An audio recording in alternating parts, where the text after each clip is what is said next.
Investigadors de la Universitat de Barcelona troben restes d'una gran muralla al jaciment arqueològic de l'Esquerda, a Roda de Ter. La van construir els visigots entre els segles V i VIII.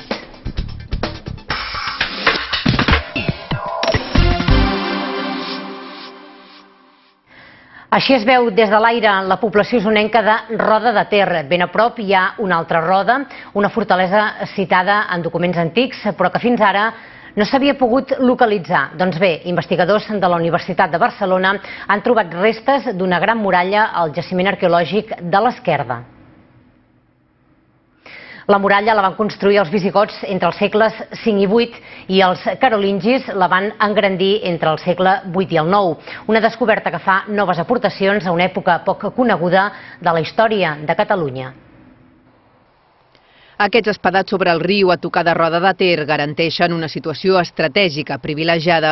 Per això l'enclavament ha estat habitat des d'èpoques ben antigues. El jaciment rep el nom de l'Esquerda des de finals dels anys 70 que s'investiga i fins ara s'hi havien trobat restes ibèriques i medievals.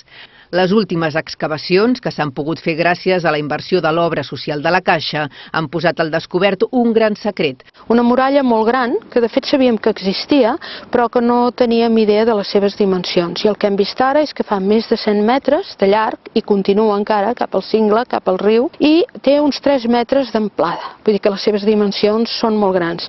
En aquesta muralla hi ha unes quantes torres entremig, vol dir que ens està donant la pauta d'una fortificació bastant important. Igual d'important que les implicacions històriques que comporta. Fins ara es pensava que l'ofensiva contra els àrabs havia començat a Barcelona, però ara el protagonisme es trasllada a les fortaleses sobre el Ter. Corresponen a l'època visigòtica i carolíngia, corresponen al moment en què els francs carolingis amb Carlemany i sobretot Lluís el Piadós avancen sobre Catalunya i creen la primera marca hispànica, i abans que la frontera fos el riu Llobregat, tenim probablement una primera frontera al llarg del Ter. Ara als investigadors els agradaria tenir fons per continuar excavant, destapar tota la muralla i fer visitables les troballes en aquest punt que consideren clau per a la història de Catalunya.